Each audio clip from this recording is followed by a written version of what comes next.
সালাম TV, the solution for humanity. আসসালামু আলাইকুম ওয়া রাহমাতুল্লাহি ওয়া বারাকাতুহু। 4 নম্বর যেটা, সেটা হলো আল ঈমান বির রাসূল, রাসূলদের উপরে ঈমান। রাসূলদের উপরে ঈমান বলতে কয়েকটা জিনিস ঈমান।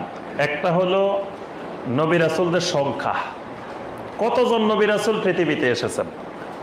কিন্তু আমাদের দেশে এটা নিয়েও সমস্যা, 1,24,000 মতান্তরে 2,24,000। অথচ এটা কিন্তু ঈমানের একটা বিষয়, আকীদার একটা গুরুত্বপূর্ণ বিষয়।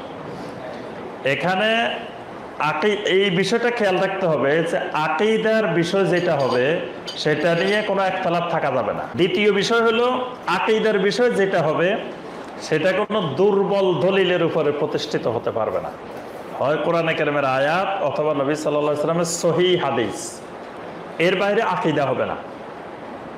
তাহলে 1,24,000-এর যে হাদিস, এই হাদিসও আকীদা হওয়ার মতো হাদিস না, সহিহ হাদিস না, এটা হাসান হাদিস। 1,24,000 আর 2,24,000-এর হাদিস জাল হাদিস। অথচ ওইটা আমাদের দেশে আকীদা হয়ে গেছে, জাল হাদিসও বাংলাদেশে আকীদা হয়, যে 1,24,000 মতান্তরে 2,24,000। সুতরাং আমরা 1,24,000-ও বলবো না, 2,24,000-ও বলবো না। যেহেতু আল্লাহ পাক কোরআনে কারিমে কোনো সংখ্যা বর্ণনা করেন নাই, আমরা বলবো যে আল্লাহ পাক অগণিত অসংখ্য নবী রাসূল পাঠিয়েছেন। আচ্ছা, নবী রাসূলদের নাম, যেগুলোর নাম আল্লাহ পাক কোরআনে বর্ণনা করেছেন সেগুলোর নাম সহকারে আমরা ঈমান আনব। আর যেগুলোর নাম আল্লাহ পাক বর্ণনা করেন নাই সেগুলো নামবিহীন। নাম আসছে কয়জনের? 25 জন। আবার কিছু কিছু নাম আসছে কোরআনে কারিমে, এরা নবী না। যেমন ওজাইরের নাম আসছে, তারপরে লোকমান। আবার হাদিসে আসছে কিছু নাম, যেমন ইউশা ইবনে নুন, শীস, এদের নাম হাদিসে আসছে, কিন্তু এরা নবী না।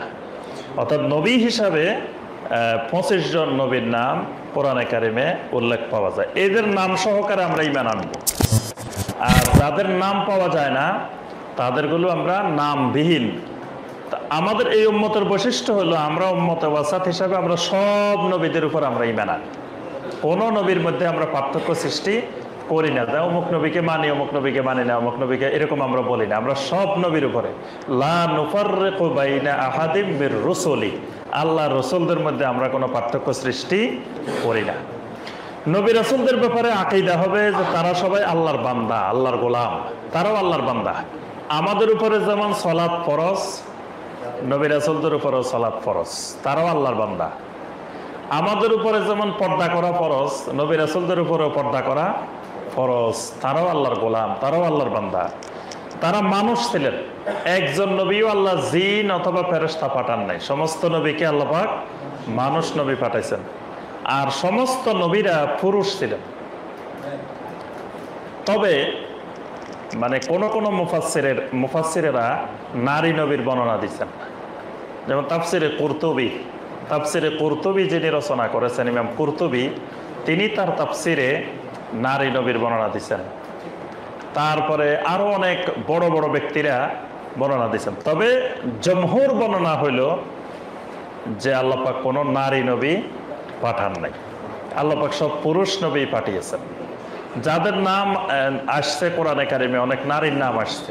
মারিয়াম আলাইহিস সালামের নাম আসছে, তারপরে আসিয়ার নাম আসছে, ইমরাতে ফেরাউনের নাম আসছে, এরকম আরো অনেকের নাম আসছে। তো এরা সালেহীন দিনদার নারী ছিলেন, কিন্তু এদেরকে আল্লাহ পাক নবী হিসাবে বা নবী সাল্লাল্লাহু আলাইহি ওয়াসাল্লাম সরাসরি নবী হিসাবে উল্লেখ করেন নাই। তো আমাদের ঈমান হবে যে সমস্ত নবীরা যারা আসছিলেন তারা সবাই পুরুষ ছিলেন। আচ্ছা, তারা আসামাতের অধিকারী ছিলেন, নিষ্পাপ ছিলেন, সমস্ত নবীরা মাসুম, এই বিশ্বাস রাখতে হবে। আর জমিনে শুধু নবীরাই মাসুম, নবীরা বাদে আর কেউ মাসুম না। আম্বিয়া আলাইহিমুস সালাম ছাড়া আর কেউ নিষ্পাপ নন, শুধুমাত্র মাসুম আম্বিয়া আলাইহিমুস সালাম। নবীদের আয়াত মুজিজায় বিশ্বাস করতে হবে। আল্লাহ পাক সমস্ত নবীদেরকে বি আয়াতিনা, আল্লাহ পাক বলেছে আমি আয়াত সহকারে, নিদর্শন সহকারে পাঠিয়েছি।